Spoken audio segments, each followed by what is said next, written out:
Hai semua, perkenalkan aku Fitri Setiapsari dari Prodi PGSD. Kalian tahu gak sih, Indonesia sendiri mempunyai sumber daya alam yang sangat melimpah.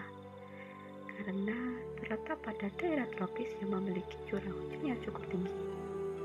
Sehingga membuat tumbuhan yang tumbuh di Indonesia bisa subur dan terus berkembang biak. Sumber daya alam adalah segala sesuatu yang berasal dari alam, digunakan untuk memenuhi kebutuhan manusia.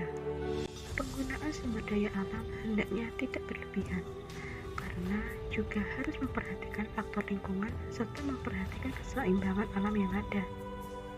Akan tetapi, seiring berkembangnya zaman, sumber daya alam yang ada di Indonesia semakin hari semakin berkurang. Pasalnya, tak sedikit kita menjumpai beberapa kasus seperti pencurian ikan oleh kapal negara asing, penebangan hutan secara liar, pencemaran lingkungan, perdagangan ilegal, dan lain sebagainya. Hal ini tak lain disebabkan karena ulah manusia yang menggunakan sumber daya alam secara terus-menerus dalam jumlah yang berlebihan dan tidak diikuti dengan pelestarian lingkungan yang ada, serta keterbatasan masyarakat Indonesia dalam bidang teknologi sehingga belum bisa memanfaatkannya secara maksimal potensi sumber daya alam yang kita miliki.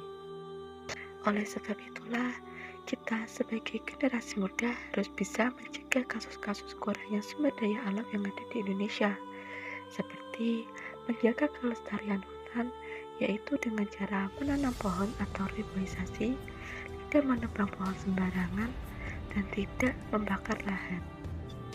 Menjaga flora dan fauna yang langka dari pemburuan ilegal, membuang sampah pada tempatnya, dan mendaur ulang sampah yang tidak berguna jadi sebuah kerajinan yang bernilai jual.